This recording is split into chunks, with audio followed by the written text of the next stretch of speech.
যে কোনো মূল্যে দেশে শান্তি শৃঙ্খলা বজায় রাখার আহ্বান জানিয়েছেন বিএনপি চেয়ারম্যান তারেক রহমান। নির্বাচন পরবর্তীকালীন এক সংবাদ সম্মেলনে তিনি বলেন, দেশে কোনো রকম অন্যায় কিংবা বেআইনি কাজ বরদাস্ত করা হবে না। এ সময় তিনি আরও বলেন, জনগণের কাছে দেয়া সকল অঙ্গীকার পর্যায়ক্রমে পূরণ করা হবে।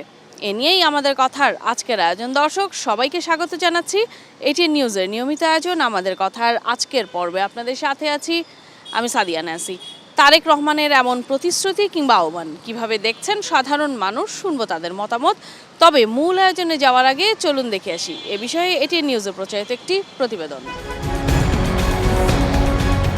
স্বাধীনতা প্রিয়, গণতন্ত্র প্রিয় জনগণ, ত্রয়োদশ জাতীয় সংসদ নির্বাচনে নিরঙ্কুশ সংখ্যাগরিষ্ঠতা নিয়ে বিজয়ের পর দেশি বিদেশি সাংবাদিকদের উপস্থিতিতে প্রথম সংবাদ সম্মেলনে বিএনপি চেয়ারম্যান তারেক রহমান।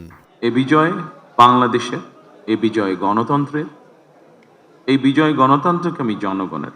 শনিবার বিকেলে রাজধানীর ইন্টারকন্টিনেন্টাল হোটেলে এই সংবাদ সম্মেলনে নির্বাচনে অংশগ্রহণকারী দলগুলোকে ধন্যবাদ জানিয়ে সবার সহযোগিতা চান 2/3 বেশি আসনে জয়ী দলের প্রধান। নির্বাচনের মাঠে হয়তো কোথাও কোথাও নিজেদের মধ্যে ভুল বোঝাবুঝির সৃষ্টি হয়ে থাকতে পারে, তবে এই ধরনের বিরোধ যেন প্রতিহিংসায় রূপ না নেয় সে ব্যাপারে সবাইকে সতর্ক থাকার জন্য আমি আন্তরিকভাবে আহ্বান জানাচ্ছি।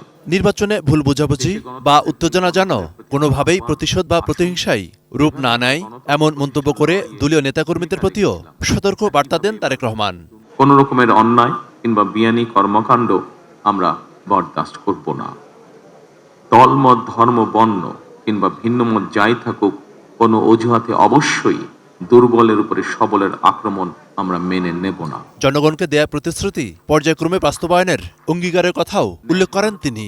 একই সঙ্গে কয়েকটি বিষয়ে নোট অফ ডিসেন্ট দিয়ে বিএনপি জুলাই সনদেও স্বাক্ষর করেছে। আমরা জনগণের কাছে প্রতিশ্রুতিবদ্ধ, প্রত্যাশিত প্রতিটি অঙ্গীকার পর্যায়ক্রমিকভাবে বাস্তবায়ন করব ইনশাআল্লাহ। দুর্নীতি এবং আইন শৃঙ্খলা নিয়ন্ত্রণ এবং জনগণের প্রতি জবাবদিহিতার মাধ্যমে আমরা বাংলাদেশকে একটি নিরাপদ, মানবিক বাংলাদেশ হিসেবে প্রতিষ্ঠার জন্য যে যার অবস্থান থেকে আমরা ভূমিকা রাখি।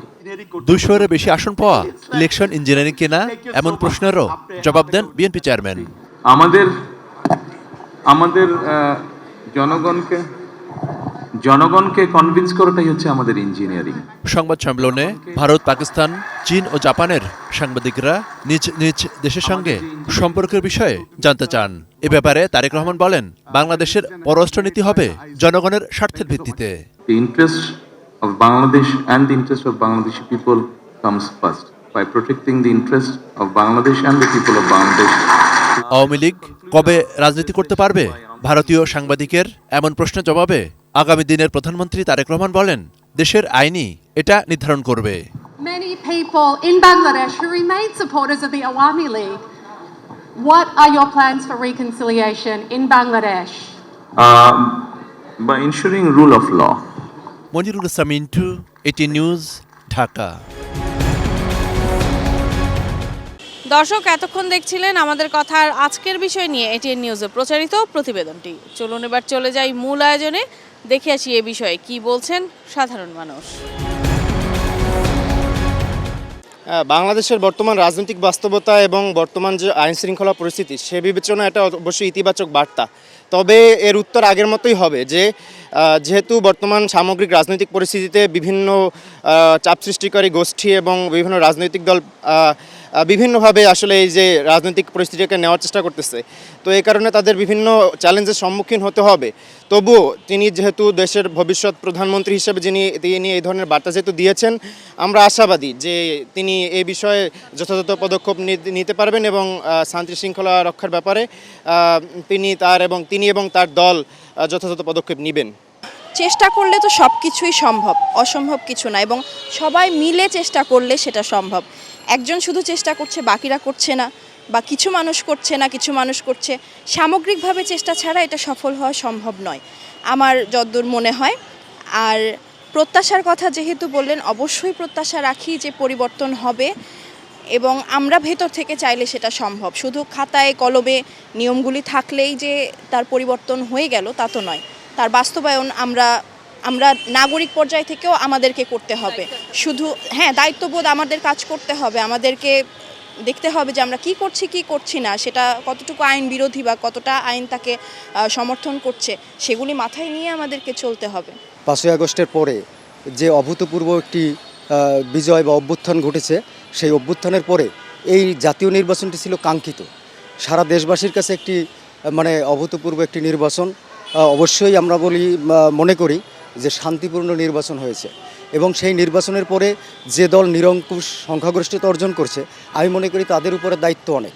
এবং আমি মনে করি যে তারেক রহমান এদেশের যে প্রতিশ্রুতি সে দিয়েছেন এবং এই নিরঙ্কুশ সংখ্যাগরিষ্ঠতা অর্জনের পরে অবশ্যই তিনি সেই পথে হাঁটবেন এবং যে প্রতিশ্রুতিগুলো দিয়েছেন সে প্রতিশ্রুতিগুলো অবশ্যই এদেশের জনগণের কাঙ্ক্ষিত।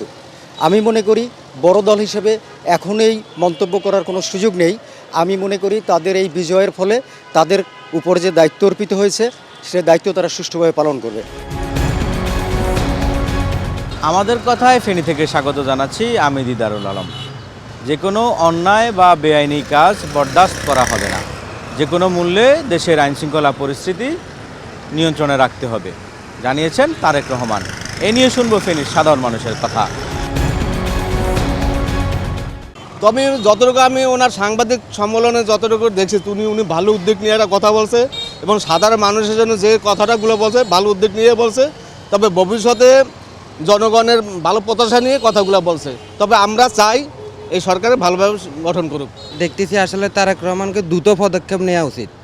যেখানে সেখানে মব সন্ত্রাসী সৃষ্টি হচ্ছে, এগুলো কঠোরভাবে নিয়ন্ত্রণ করতে হবে। বিশেষ করে সোশ্যাল মিডিয়ায় যে অপপ্রচার, এই যে তারেক রহমানের নাম ব্যবহার করে, বিভিন্ন জনের নাম ব্যবহার করে, জামাতের আইডি, অনেক জনের আইডি, বিভিন্ন সব ভুয়া নিউজ ছড়াচ্ছে, সমাজে বিশৃঙ্খলা সৃষ্টি করছে। আমি মনে করি আইনশৃঙ্খলার অবনতির জন্য ওগুলাই বেশিরভাগ দায়ী। আগে ওই সমস্ত ভুয়া আইডি, ভুয়া গুজব যারা অপপ্রচার চালাচ্ছে, এগুলো নিয়ন্ত্রণ করতে পারলে আমার মনে অনেকটা নিয়ন্ত্রণিত হয়ে যাবে। আমাদের দেশে প্রায় স্থানে নির্বাচনের পরে হালকা পাতলা কিছু শোনা গেছে যে জামাতের কর্মীদেরকে অনেকে আক্রমণ করছে। এটার জন্য আবার বিএনপি অ্যাকশনও নিছে। তো আমি তারেক রহমানের কাছে অনুরোধ করব যে উনি যাতে বিষয়টা ভালোভাবে দেখে, যাতে কোনো প্রকার বিরোধী দলের উপর কোনো প্রকার আগের মতো স্বৈরাচারের মতো যাতে কোনো আক্রমণাত্মক কোনো মনোভাব না হয়, যাতে সবাই মিলেমিশে আমরা একটা সুন্দর বাংলাদেশ গড়ি। এটাই ওনার কাছে আমাদের প্রত্যয় আর কি, সাধারণ মানুষ হিসেবে। যে কোনো মূল্যে দেশে শান্তি শৃঙ্খলা বজায় রাখার আহ্বান বিএনপি চেয়ারম্যান তারেক রহমানের। দর্শক, রংপুর থেকে আমাদের কথায় স্বাগত জানাচ্ছি আমি শাহরিয়ার আমিন। এ নিয়ে কি বলছে রংপুরের মানুষ, চলুন জেনে আসি। আমরা সবাই মিলেমিশে একসাথে থাকতে চাই। ওনার সিদ্ধান্তটাকে আমরা সবার আগে অগ্রাধিকার দিতে চাই। যে যেখান থেকে এমপি হয়েছেন, ভোট হয়েছে খুব সুন্দর, আর যে যেখান থেকে এমপি হয়েছেন সবাই মিলে আমরা একসাথে থাকবো, একসাথে দেশ গড়ব। সবার আগে বাংলাদেশ, এটা আমাদের প্রতিজ্ঞা, আমাদের তারেক জিয়ার প্রতিজ্ঞা। ইনশাল্লাহ আমরা সবার আগে বাংলাদেশ করতে চাই, সবাই মিলেমিশে একসাথে থাকতে চাই। দেশকে সুশৃঙ্খল রাখতে তারেক রহমান যে বক্তব্য দিয়েছেন, আমি মনে করি সেই বক্তব্যটা এবং আমরা মনে করি সেই বক্তব্যটা অনেক সুন্দর এবং যুক্তিসম্মত বক্তব্য। সাধারণ মানুষ যেটা বলে এবং তারেক রহমান সব ভেবেচিন্তেই কথাটা বলছে। আমরা চাই তারেক রহমান যে প্রতিশ্রুতি বাংলাদেশের মানুষকে দিয়েছে, এই প্রতিশ্রুতি সে রাখবে। আমরা সাধারণ মানুষ শান্তি চাই। তবে তারেক রহমানের বক্তব্যে বোঝা যাচ্ছে যে আমাদের দেশে শান্তি ফিরে আসবে। তারেক রহমান বলেছেন যে কথাটা খুব সুন্দর কথা বলেছেন। তিনি কোনো আনন্দ উল্লাস করতেও নিষেধ করছেন এবং দোয়ার জন্য চেয়েছেন। তারেক রহমানের কথা অনেক সুন্দর এবং এই দেশের জন্য অনেক সে কাজ করবে ইনশাল্লাহ। এতক্ষণ শুনছিলেন সাধারণ মানুষের ভাবনা, আর এরই সাথে শেষ করছি আমাদের কথার আজকের আয়োজন। দেখা হবে অন্য কোনো দিন অন্য কোনো গুরুত্বপূর্ণ বিষয় নিয়ে। আবারও সাধারণ মানুষের মতামত তুলে ধরার চেষ্টা করব আপনাদের সামনে। সে পর্যন্ত আজকের মতো আপনাদের কাছ থেকে বিদায় চেয়ে নিচ্ছি আমি সাদিয়া নান্সি। সবাই ভালো থাকুন, সুস্থ থাকুন, চোখ রাখুন এটিএন নিউজের পর্দায়।